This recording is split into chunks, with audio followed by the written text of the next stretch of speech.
有机会跟大家分享一下这个，比如说，要是你当一个摄影指导，或者当摄影影像，当你拿到剧本的时候，这个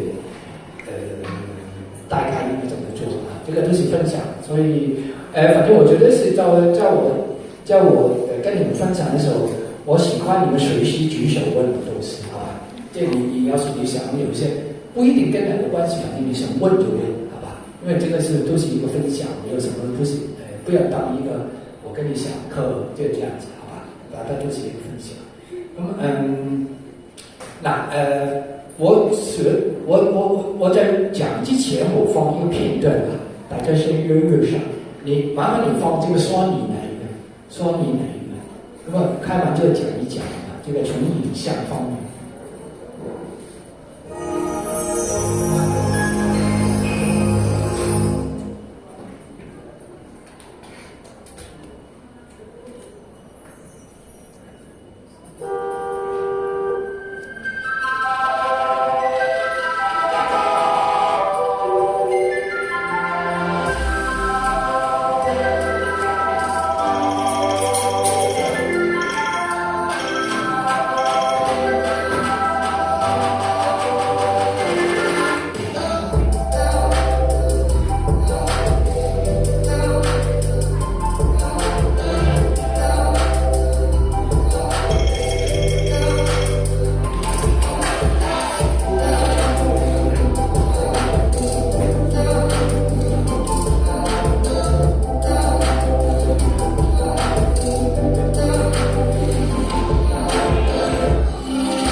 刚刚哪一些呢？我们怎么讲呢？就是简单讲一讲，不是蛮高，不是蛮高。那么其实我们有时候现在很多现在因为这器材不停的发展，不停的型号越来越好的时候，这种东西。那么我们当摄影指导的，相对来讲，我们技术上要关。那么基本上。理论上每一次都有新的机器、有新的器材出来的时候呢，我都会尽量找机会去测试一下。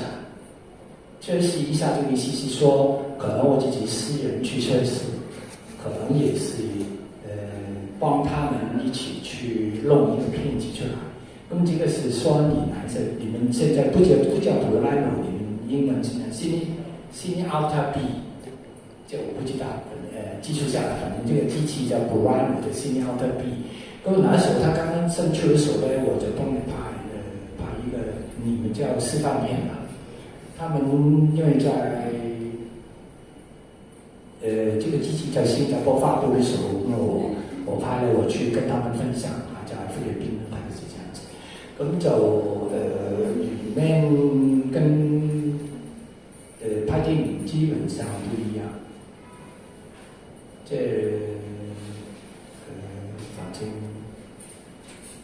慢慢讲吧，可能到时候这可能我回过来会讲这个技术上，因为将来我都会再讲。好了 ，OK。好了，今天就是说分享一下这个电影摄影前期准备。那 OK 啊，简单说，我们一开始肯定你走运了啊。那么这个监制这个导演找你，那么通常会这样子。好了，你给个剧本我看吧，好吧？好了，咁你比方说你这个剧本拿了之后，简单的就是有什么大不了的不看。其实对我来讲，是我拿了剧本之后，我第一，我有一个简单的说，我要找一天我心情很平静，心情很就没什么激动啊，不行，女朋友离我而去啊，男朋友有跑掉啊，妈妈也不知道怎么样，老板又骂我，我这个马上看一看也不行，请你在平生。这个平静的心理去看，这不要太激动，这怎么先？因为你看剧本，咁看剧本的时候呢，我有这个习惯，就是说，当然是第一个点就是这个心，这个心的平静啊。咁我有个习惯，第一个就是我要看剧本的时候呢，我从头到尾不停的把它看完。就比如说你吃饭就是你可能吃到一半啊，2点钟的你就吃完饭再看，我不会这样做，我会找一段时间从头到尾看。为啥这样子呢？比方说啊，传统看电影，我们这个电影院里面，你从头到尾看嘛。当然现在的看老师你乱讲，现在我在网上看，我喜欢几点钟看。按停煮完饭之后再看一半，再明天再看，可以，但这个不是电影，这我传统的电影。但是这个游戏就比如说刚刚是我纯粹是从电影的角度，但是要是你这个电影是专门为了就好像随时可以看，可能这个整个概念不一样。好了。这比如说我从头到尾看一遍，好了，我看之后还有一个感觉，我什么都不想。建议看第一遍的时候，千万不要想，我这场戏应该怎么拍，我这个怎么打光，我这个应该用什么器材，对我来讲，请不要，尽量从一个普通观众。从头到尾看完这个剧本，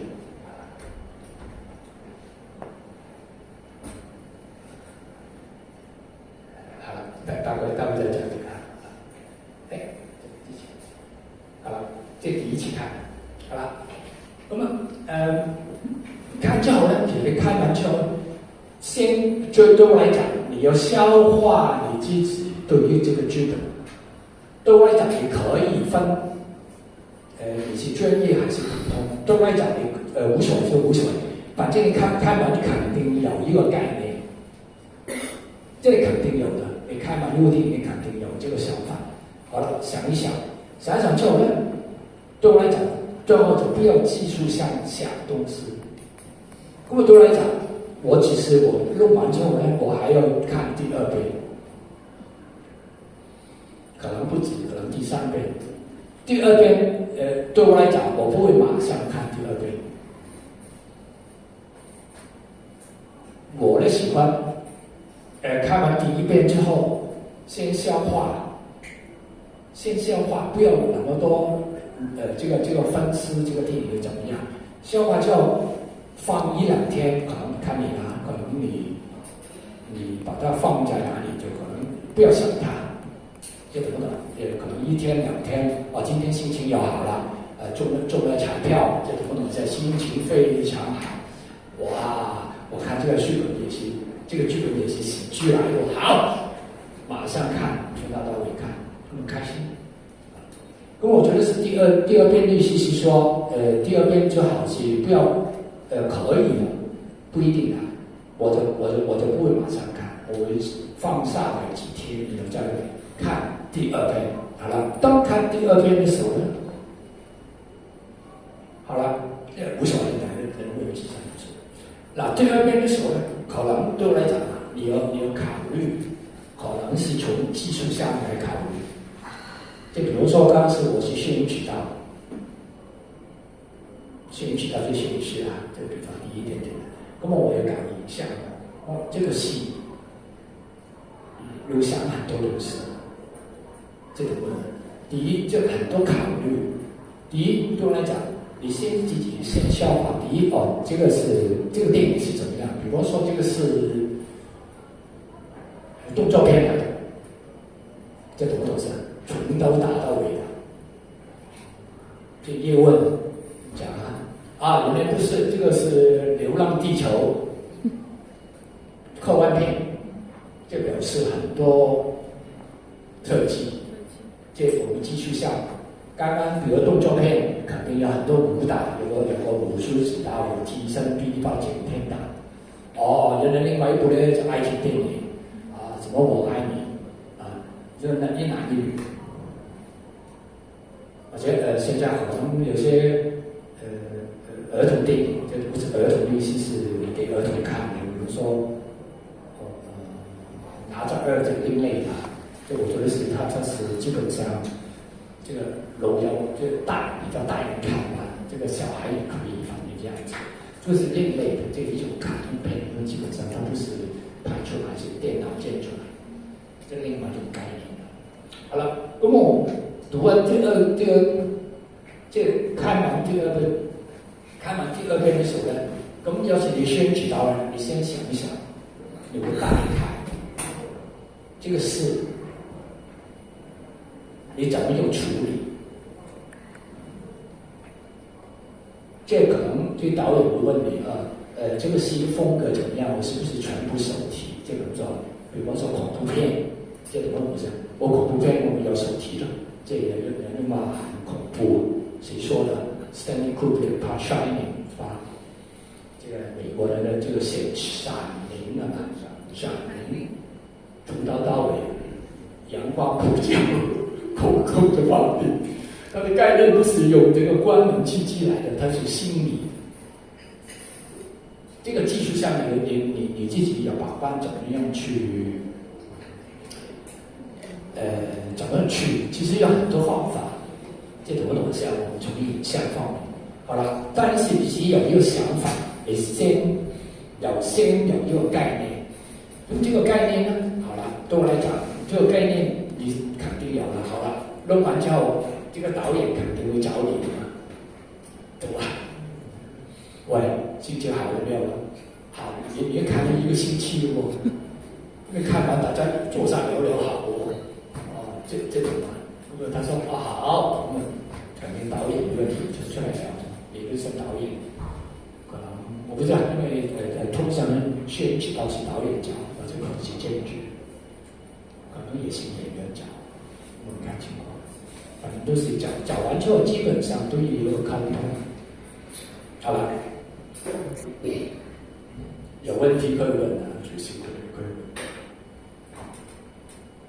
好了，那我们看完之后，剧本肯定要跟某些人大家沟通一下，大家的想法。这个是比较 OK 了。好了，看完剧本之后呢，约出来了。那么理论上，你一个摄影指导是吧？请准备好你的功课。比如说，对我来讲你怎么准备呢？其实对我来讲，我自己我觉得这个用言语上的很难表达出来，影像是什么的，文字上，就我比较笨，我不能够用文字上可以把我的影像用文字上表现出来。要对我来讲，影像就是影像，这懂吗？这个 visual 就是 visual， 文字就是文字 ，language 就是 language。我只不过是我们这个是影像语言，所以我的意思是说，当然是你就能讲，但是现在因为现在这个年代，我们很容易找到一些影像的资料，就 reference， 我们叫大概 reference 有什么？参考，对，你可以找到很多参考，因为现在你可能很简单的说，所以我不喜欢，因为现在这个电影已经有150年差不多，咁基本上所有方法，以前的前辈都拍过，咁要是你博览群书，这全部都看了，基本上你可以从以前的前辈买一些影像拿来做这个参考，这个参考的是不是抄啊？对我来讲是一个大家就找到一个东西。我觉得以前我们学摄影的时候呢，以前都没有那么多电影，以前的年代没有现在我们网上可以找到片子，我们以前没有录像带卖，这种没有得租，没有网上看，咁我怎么样呢？以前的前辈说是你搞影像呢，其实有一个要学习，学画画，所有影像都是很多时候都是受这个画家这个著名的你想我查100幅著名的名画，里面很多比如咩现实主义啊，超现实主义啊，咩古典啊，一种很多种风格，这懂不懂意思？这个只是我们说是乃至电影其实是风格，这种或者这个吞啊、朦啊、粉沟啊，已经根本都不是写实的，是一个心理的描绘，它技术上不大好，但里面这个你看完这个心理的波动很厉害。这不是说他技术不好，这相对来讲，有一些画家的技术非常好，这种他里面的很细节，他不是，所以这个概念问题。其实刚刚说是你弄影像的时候，你跟这个导演沟通的时候，其实有很多方法，你当然是根据这个导演他的喜好或者他的风格，或者原来你跟他合作过，以前合作过。或者你没跟他合作过之前呢，你可能要找一找他以前的作品，去看一看。这比较大家好了解，然后再弄好它。OK， 咁好了，跟他聊的时候呢，其实就很简单，他当然是问你有什么意见，你们直接跟他沟通。其实里面讲呢，一讲这个过程是很复杂。对我来讲，我自己第一期要是我跟导演第一期碰面的时候呢，我第一期基本上我不聊技术上的东西，我先聊这个剧本。可能因为我自己也是监制，也是导演，因为对我来讲，因为这个电影好看，最重要这个剧本啊，影像只不过是感想天发景象天花，它就剧本很好，但是我这个用这个影像把它再提升一点点，这种这个影像就把这个作品再提升的一种尝试，或者我们在拍摄上，对我来讲，有时候随便拍得漂亮对我来讲不是一个最终目的。有时候我基本上不拍得漂亮，我居然把它不是拍得漂亮，那么有时间美女演员就听到我讲就哭了。没，我的意思是不是这个意思？不是不拍得漂亮，而是你知道你这个戏要什么。当然是哇，我很美啊，美很简单，对我来讲，大卫才难。美很简单，现在很多美男不想加滤镜、油光你看到多简单，有钱有器材，什么都可以，简单不得了。真的拍美很简单，但是它的到位就比较难。就我觉得在提升到位这个还在提升是两码事。这个影像不是那么简单，就是这些close up 手提不是那么简单。好了，刚刚跟导演聊完之后，可能你要知道这个导演他的想法，这种东西，比如他这部电影他想怎么样？你们大家沟通，对我来讲，其实有一个人对我来讲很重要。我喜欢跟这个美术指导也一起沟通。当然，在沟通的时候，其实我告诉你，通常的导演呢，把这个编剧整好遍。其实对我来讲，美术指导很重要。为什么这样子呢？我们是说的不好听啊，说实话，我们就是开机关机，我开机关机，然后导演说好不好啊？好，过了。真的很简单，骗钱都容易，开机关机。你找我啦，简单了，我开机我睡觉的，这种的。这以前我们打胶卷的时候呢，要这个用翻打的，这里有用翻打的。我哪一种偷懒呢？偷懒的，这个眼镜背着，这个眼睛呢，在这个用翻打这个关节区里面，也经常睡觉，就是这样子。你不要告诉导演了，让我们知道一下。那以前不一样，你现在既然不用看了，现在有这个关节期。以前我们要把这个眼睛塞起来，这样这个眼睛可能闭。那么这个就看来这个眼睛的绿色的，这样子。好，那么刚刚说是为什么美术指导很重要？其实当我们一个构图，一个影像，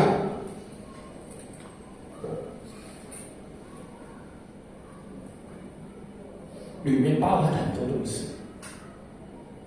这里面一个构图里面理论上有两个东西，一个是人物，这个主角，这个人，这个剧本人。另外呢，这个景，知道吗？这个人跟景，跟实践这白天晚上，内景外景，知道？你们看电影都是里面有景，肯定有演员，这里面的有个景，好吧？有光与影这种的，白天晚上这灯光怎么样？这些东西其实光与影我们先指导处理好了。这个景跟这个演员，各位有些理论上是由美术指导来负责的。那么美术指导这个意思是说，他基本上对于整个诗的颜色的调子，他有控制得很好。就我最喜欢的演员，最好不穿衣服，省得麻烦。做一些穿游泳衣啊，这个是不穿衣服，我们省得麻烦的全部都穿游泳衣，不省得麻烦，但不好看。就比方说，你看王家卫的电影，叫《花样年华》，这个家里这样子，你看里面这个美术指导江淑萍，这懂不懂事？它里面的衣服，这个景，的整个概念，他把这不知道，这不是现一个问题。原来我不知道他可能是故意或者偶然，他并把这个旗袍在戏里面这个影像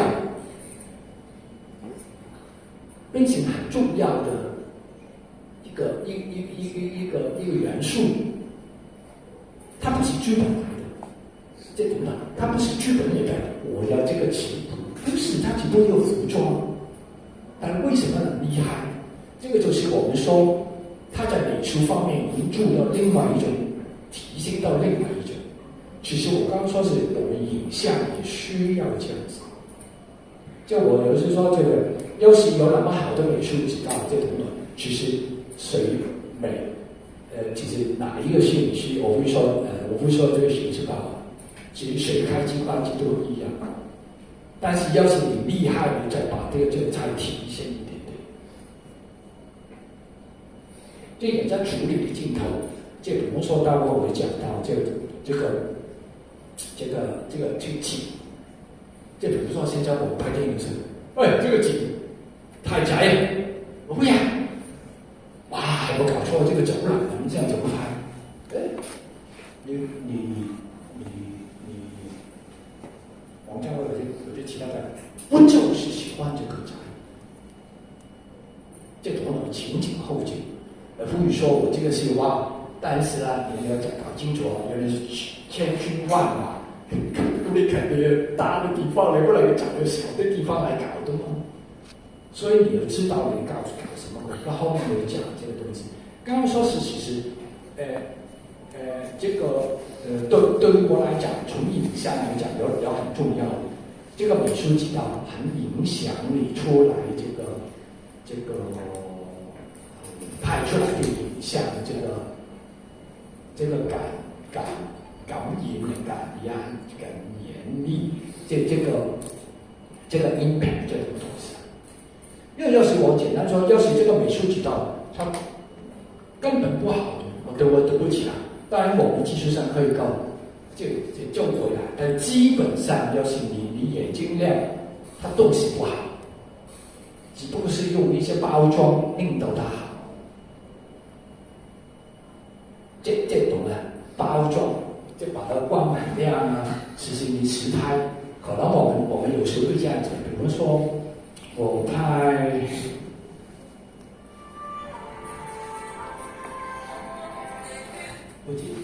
好了，刚刚为什么这样子呢？其实我们可能不好意思，我不能够放这个叶问第一集，可能你们应该有看过，我要打10个的一场戏。这我不知道没有，就回去上网看一看。那么这场戏其实我刚刚就是我去到现场的时候，我拍的时候，我本来呢，因为反映所有动作戏呢。基本上呢，大哥这个洪金宝大哥，这大哥，我其实跟他碰面的时候，因为他是武术指导，这里我就打，那时候还把教准了，我说简单一点讲1个小时讲不完。那我去了一个现场中，我第一天问他，大哥，想问你哪一场戏是有性格？这动作戏，哪一场戏有性格？性格这来说我们来说拍到98的100个，一当98吧，这24、50，这48加1倍这个98，96，对不起，96个。他说你哪一场需要？场场都要。我就糟糕，这每一场戏要准备，外景无所谓，白天外面这个东西啊，这外景无所谓，阳光，我心格，因为心格呢。就表示这个光圈要用到两档光圈，咁呢外景无所谓，但内景怎么搞？这懂不懂？内景我们有打得很亮，这打得很亮，才能够有一个98个。好了，我拍哪一场是打10个？我记得第一天去现场，我一看。头晕了，哪个地方什么来着？上海有一个叫他们讲 A 加文物保护的地方，这个意思是说，这个是重点，其中重点就文物保护，但是我们借来拍，但是好看啊，但是它有个条件，所有东西不能够动。它本身原本是这样子，就是这样子。我这个看了就头晕，因为它是很久以前，这个墙哪一些皮脱落，哪一些有洞洞，这边这个窗口破掉，反正哇，破烂烂这种东西，比较不是破烂比较旧。好了，但是我要因为我要性格嘛，我要打得很亮。打得很亮，就我拍出来的旁边的全部看到的全部都是这个景，因为我记得来的时候，我就找这个美术指导，我帮忙准备一下，不，我不行，我的台词全部都是全帮的，这个题目是这样子，这样的。他可以了，康老师没办法，这个是重点，我们一点都不能动，不能够改。跟我们头晕了，现场我们来拍，跟我觉得我站在哪里？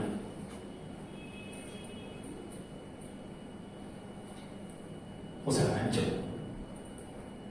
我可以这样抬头，无所谓，又不关我的事，这懂不懂事？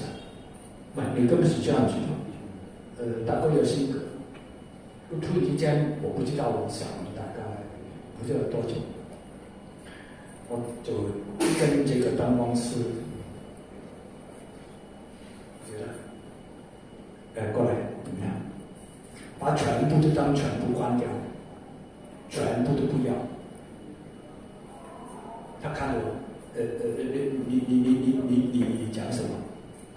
我全部都当你，全部把它关掉，有很多灯都打得很亮。这怎么样？我只有一节灯给我，那个爬来的，因为是CP爬来的，那时候没有基础，CP爬，CP爬，我只有上面放一些灯给我就可以。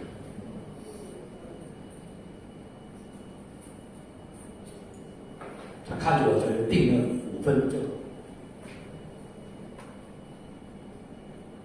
可以了，来了，他不叫我做什么。好了，我为什么这样做呢？其实对我来讲，最简单，这个当我们打灯最简单，我不知道有些学习的，我觉得有没有人教，我觉得老师现在没有教。要是学灯光的时候呢，这我就叫对教你灯光的时候，就好，我给你一盏灯。我不要给你3盏灯，你们现在学的这小的那书啊，那个短视频，那我们的打切光，这个高光，这个灭近光，这个 feel， 我看就可以，对我来讲，应该先学习一盏灯。跟我为什么有一盏灯呢？你要去看过，其实我来的时候我就这样子。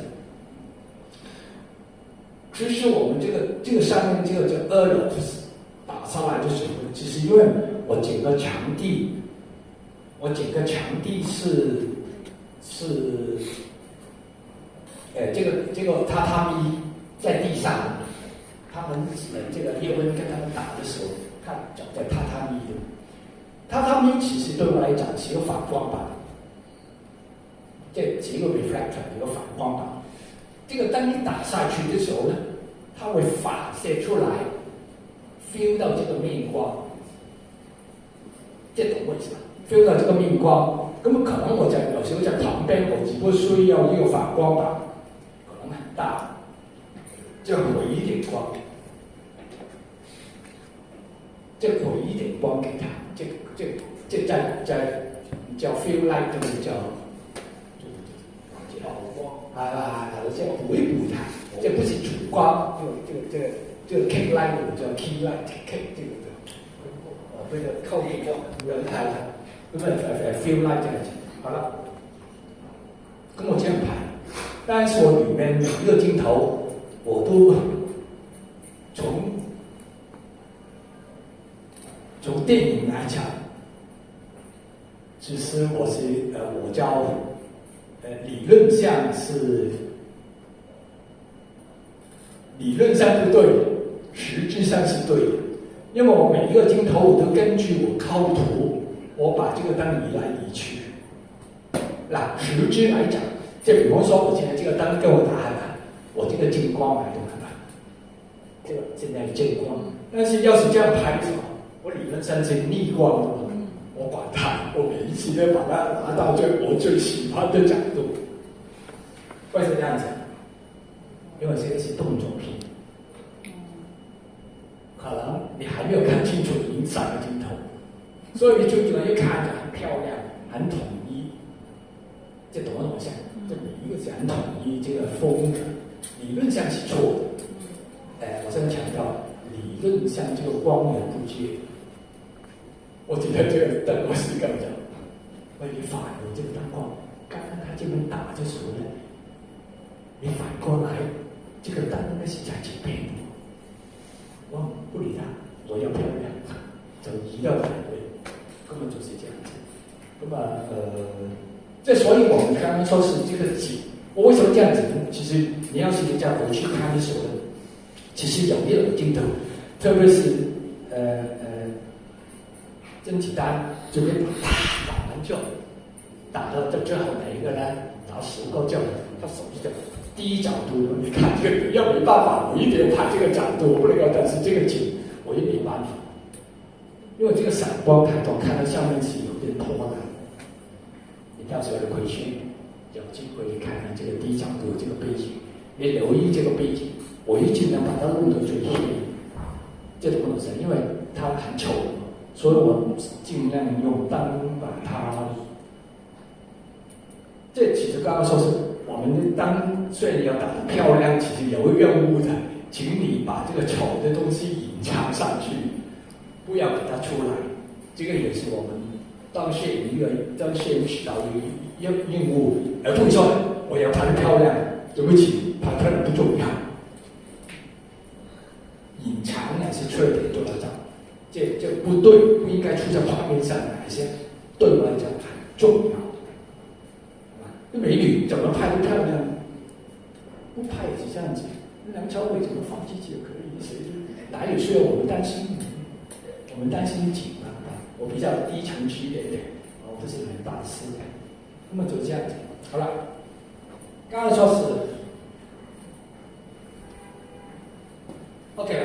刚刚调完之后，其实我们对于这个颜色、这个调子，其实有时候我们，就比如说这个美术指导或者这个导演，就比如说，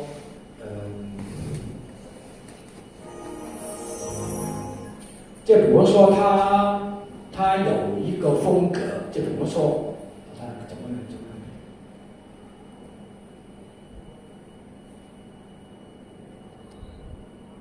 那其实我们要每一个作品，这个类型片这个不同，就是这个导演，我这个美术指导都有一个想法。就比方说，我这个戏，比如说恐怖片，就来讲啊，这个是恐怖片。那么这个美术指导可能它有另外一个概念，可能这个恐怖片可能它的调子可能很灰、很黑、绿色这种很多的嘛。那可能这个美术指导可能另外一个概念。好了，这是另外一个呢。我们从影像方面，这其实我的意思是说，其实一个好看的构图啊，这个电影是一个团体的工作来的。其实影像对我来讲，其实最重要，但是最主要剧本，演员怎么表现，这个很多，这个演员，这个导演怎么样 blocking， 怎么处理，演员怎么演，美术指导、道具、音效。甚至很多后期的特技都是其中一个点的，所以其实你这都来讲，影像不是那么简单的看景关机的，这里最好是其实一个团体合作，你就这找把家庭来行，这集中一起来，这大家一起来努力来建构这个，你们觉得这个电影可不可以用另外一个新的方法，一个新的概念去拍，不要那么全部。好了，再讲啊，慢慢讲上去，讲回去。OK 了，我们看完剧本之后，刚刚大概跟导演，这跟美术指导聊过。好了，我们实际另外一做的是我们去看景，看景之后通常都是这样子，他们制作部门就找这个做底基片，就去找景，找完景之后，他带开他们有图片。就先他们觉得这个不合用，反正这可能用得着的时候呢，我们就一起去看景。那看景的时候呢，其实看景的时候，对我来讲呢，从摄影角度来讲啊，最好要是外景的无所谓，外景的问题不大。好了，要是在内景的时候呢，内景的时候呢。通常呢，我们喜欢就是这个地方，比方说这个地方这场戏发生在这里，这个是1楼的嘛。好了，还是发生在3楼、4楼呢？同一个，比方说同一层里面上面也有这个空间，咁我会挑哪个？我会挑这个。为什么这样子呢？我在弄档的时候就方便，因为这1楼嘛，最后这个在1楼的，这个是2楼来的嘛，你们叫2楼嘛。要是我理论上最后1楼，因为什么呢？我的灯放在外面就打进来，我可以控制这个光源。当然是有好处有不好处，但相对来讲，对摄影来讲，这个 location 这个景，我可以控制，越多控制越好。特别是光源，为什么这样子？比方说，柯老师有什么好处？比方说啊，有些戏，整个剧本啊，这里发生啊，每一场戏都是日景，那么有夜景吗？懂吗？那么导演嘛，我就我2天我要把10场白天戏全部拍光。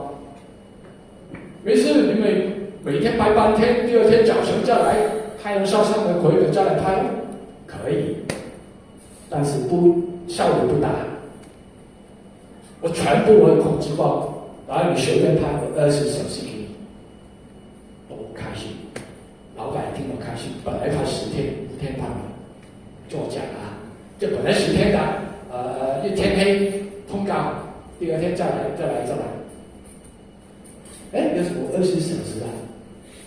当然这个要睡觉的，我们拍5天，拍5天是很多钱吗？对吧？有时候很多技术上，因为很多技术上的问题啊。好了，这个其中一个，就我们主要是控制这个最好是从摄影来讲。这个灯光，对吧？当然，这个机器就慢慢讲了。还有是说，我们去了景的时候呢，有一个很重要，当然没有讲，就是一个灯光师。你们跟他沟通，有时候他们意见，这里有没有电？这个电够不够？这你要考虑的。原来是这个可能有时候我们要是我们当然没钱，如果无所谓的，随便拿个 FX3就可以拍完，这个嘛，但是要是我有补灯的时候，你要计算就有些地方我不是真的现在还可能是一个废区或者这样子，所以哪一些安排好的供电的问题，因为我拍电影其实很简单，拍电影要钱，其中一个现在有个很重要的要电，每一天你在搞。这懂不懂的？对。那个电小号啊，发电机可以用。对，但是发电机有用吧？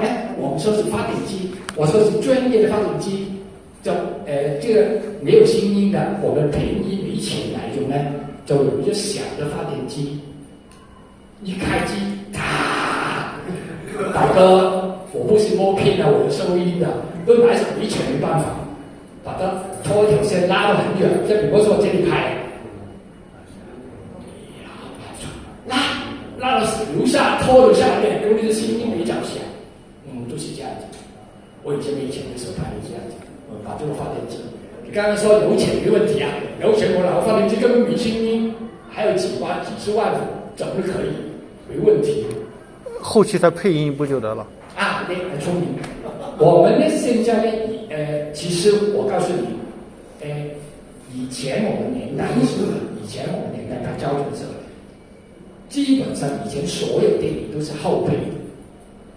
这我不知道以前所有拍电影基本上好多都是后配的。那么后来呢，终于就变成有些电影的时候呢，就大概这样讲。那么通常那种现场收音。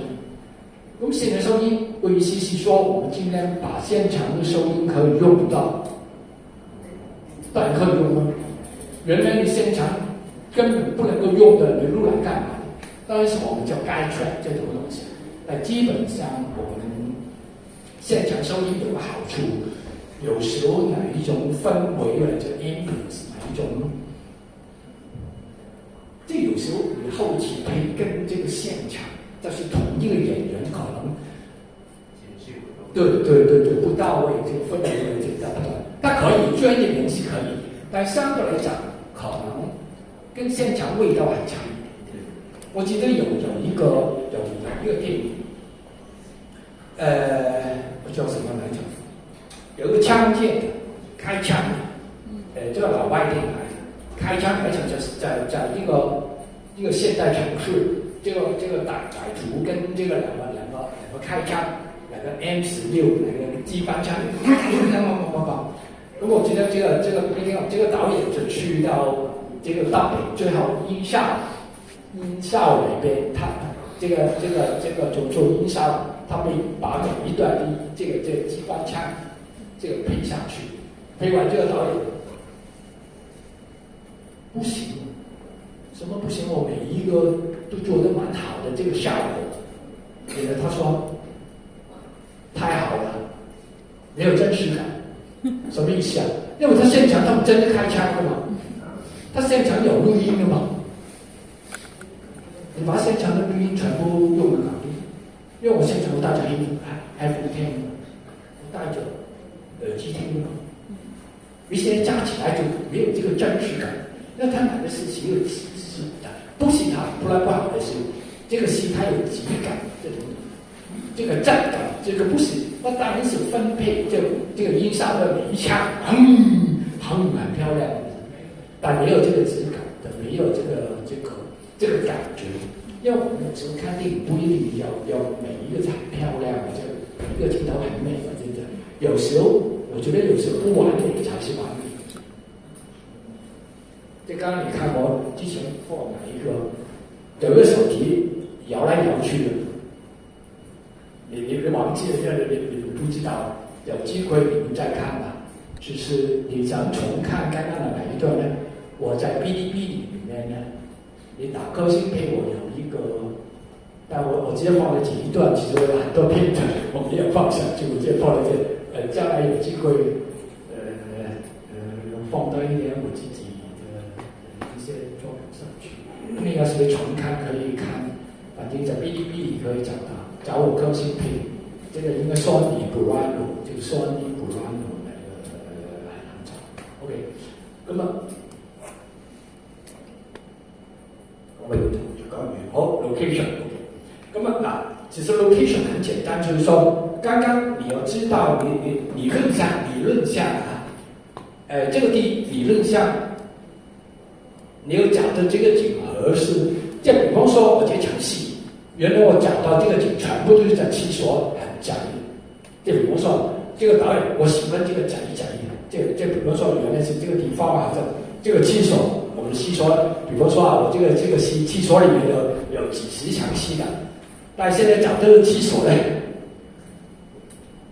这么大，不是哪一些霸道总裁爱美女的，哇，这个厕所的一晚的这个几千尺，好了，要是你用这个，那其实我们看到我的意思是说，你开完景的时候，有时候但是要从很多考虑，我先简单的从器材上考虑。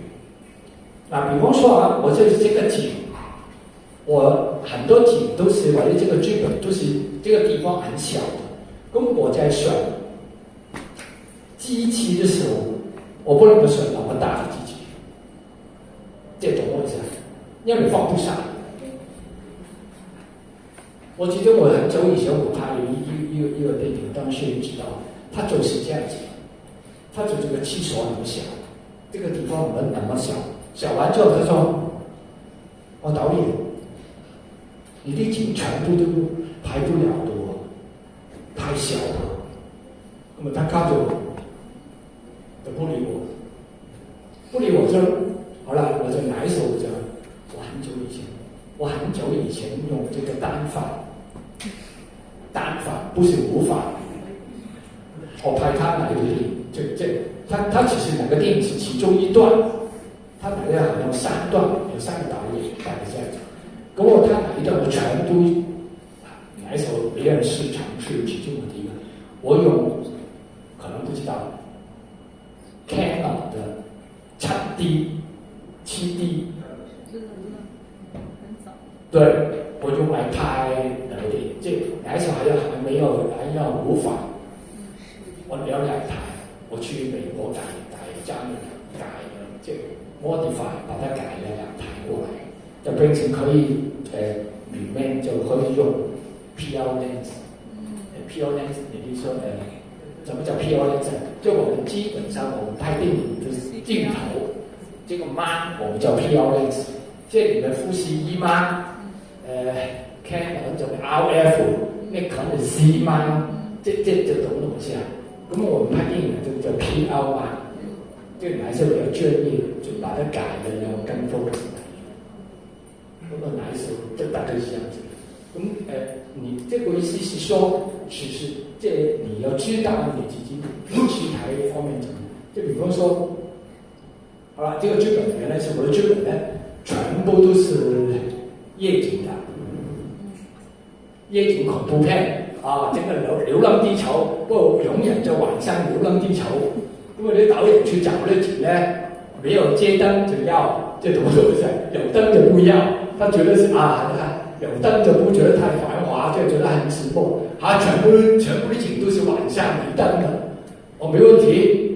導演，你給我每天晚上租燈，我全部的布燈，把整個街道打亮。沒錢啊，對不起啊，攝影師，我們沒錢。那麼怎麼樣啊？怎麼拍啊？晚上又不給我打燈，怎麼樣啊？現在厲害，現在可以用某個牌子機器，12800，把它全開，找一個大的光圈，基本上可以晚上解決我們晚上沒錢拍戲的問題。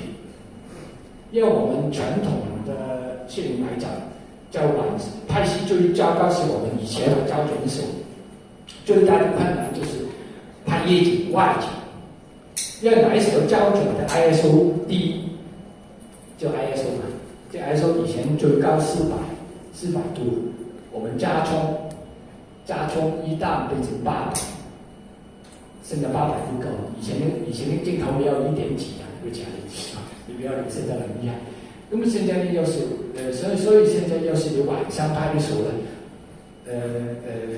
對我來講呢，我記得我每一次以前拍夜景的時候呢，以前的拍法就是說，一開場黃昏的時候，我會跟這個導演啊，然後我們先大家有個溝通，這場戲你要的全景的外效要多少，要哪幾個？通常我就剛剛黃昏黑之前，我就抓拍，就補一點燈，把全部全景拍完。這特寫先不拍，然後晚上再補那些，再補裡面的戲。因為但是不是最好方法，這個是比較很多人以前的我們用一個方法，因為沒有錢，因為你晚上打燈很麻煩，一打燈可能要需要4-5個小時去補燈。特寫容易搞，你要是拍個全景不行。但是我說沒事，我們今天拍不完，明天再拍，明天拍完後天再拍，可以有些導演有些是這樣子，有錢或者有特權，但是我們沒有。這個通常不是一樣的，很多電影都沒有這個時間。咁啊，裡面充裕一點點，這怎麼回事？咁後來呢？後來終於這個江湖上有一個牌子啊，有12800。我來時候總監現場，我永遠有一個機器在我旁邊，因為是這樣子，有時候跟你導演說沒事，我這場戲只要2個全景，你拍就可以了。我告訴你，有時候拍得差不多，柯老師不好意思，我曾經多一個全景。這種啊，以前沒辦法，頭都暈了，沒辦法，我你說我不能夠不行，我只能用簡單方法問人。但是現在呢，有這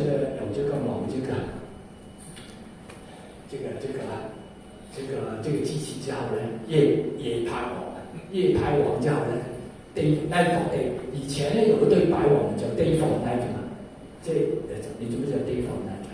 不知道。在以前膠卷的時候，這個年代呢，我们拍电影的时候呢，拍夜景是不行，要达不到以前的年代了。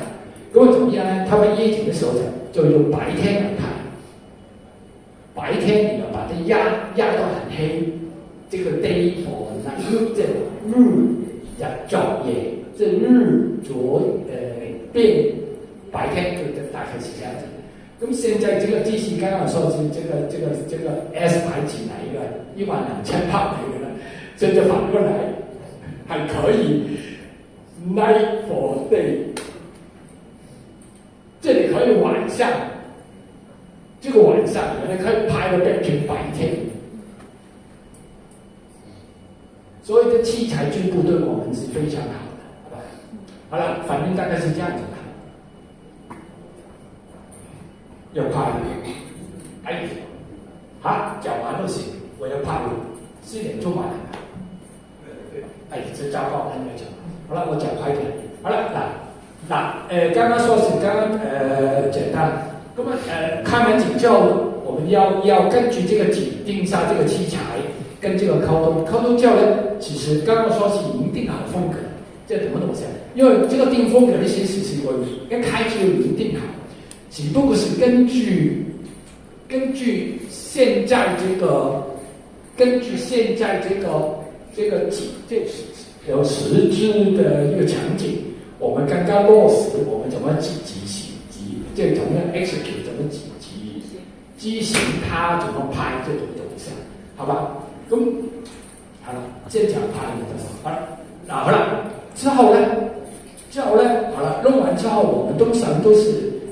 落实了这个美术啊，通过他们呢这个制作部认为能够有一个 schedule， 这 shooting schedule 我们叫拍摄的表，这怎么讲？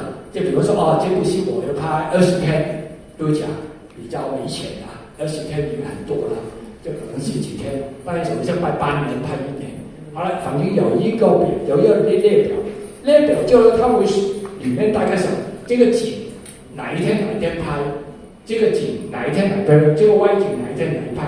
好了，其实这个景呢，我们当时知道，其实有知道就是说，比方说这场戏，这个演员是在外面的，外面这个平台当这个外面这个平台啊，那么原来是导演呢需要一个镜头从下面一路摇上来，升起来去的这个平台看到是下面的，这种的。咁理论上我们需要这个租一个器材，这个 techno frame 怎么讲？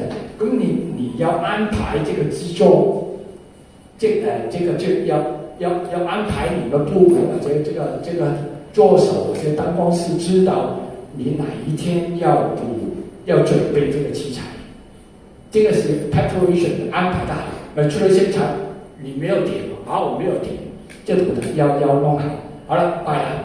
那么有时候我们拍的时候，但是时间不够，但是有时候你就要跟导演或者制作部门大家去了解，你需要多少时间去拍这场戏，你不能够自己骗自己。就比方说，有一场戏跟我讲，这场戏是黄昏。导演我要纯粹的黄昏，但这场戏呢，这个剧本呢有5页纸，这个对白有5页纸，但是这个黄昏呢就要半个小时怎么可以把5页纸拍完？不是不可以，你可能镜头更多，但可能一个 NG 你要第2天再来，所以你心里在制作上你提这个可能就准备多1天或2天。这个实质你怎么样执行这种东西啊？因为导演要纯的黄昏镜头，不准打灯，黄昏都半个小时。咁你除非你2个推广转，好了，这2个人讲我们简单的镜头不完伟大，放2台机器把它拍完了，3台机器，这特别嘛，因为我说拍完可能平常只有1台机器，我们租多2台机器同一时间拍完。当然这个镜头处理也有概念。我们大概要这样子要调整的。好，这个讲完了。好了，刚刚很高级的车市的意思是说，好莱坞哪些电影呢很厉害？就我们国内的朋友，就比方说我这个戏原来是有特技片来的，我这个《流浪地球》，我到《流浪地球》，它到了警校里面涉及到很多特技，那么我们需要在拍之前，这部戏的特技，我们需要测试做个 test。即係比方說，我想達到某個效果，可能這個不是 special effect 來的，可能原來導演我想有一些變成這個質感嘅怎麼樣，這個顏色偏絲，或者係怎麼出，即係怎麼拿到這個一種我自己很難講。好了，大家講不到，不知道什麼來的嘛，大家就是我們就測試，就這個 test，實質把你需要的東西。測試出來，當然是最好在現場。要是有衣服最好，這多東西啊，最理想。有了這個演員也是真的演員來，當然最好了，太理想了。這反正有衣服有衣服，我們就測試。測試這個意思是說，我們把我們不確定的東西，盡量之前先搞好，而不是在現場去弄。因為現場去弄呢，浪費時間，大家不知道發生什麼事情。有經驗好都無所謂，有經驗不好的不行。第二天給人家炒魷魚，真的，第二天把這個攝影師炒掉不行。好了，調景就無所謂，這種東西我們在現場執生，就剛剛我說這個，要問一個打10個來嘗試，我現場把它改的，這個沒辦法，你要有這個靈活的去變化，但靈活的意思是說，你要學習靈活之後，你就盡量不是說了沒有就靠隨便拍，不要盡量靈活把它提醒，這懂嗎？你當然是改一個東西，現在改可能有好處，但也有它的不好處，這懂不懂先？咁你要怎樣平行這兩個東西？即係比如說，我在路上會有一夜燈打，有好處有不好處，但放出來現在是好處多，好吧？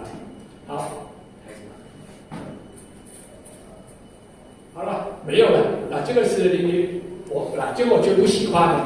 我永遠，這個你自己去一個總結自己。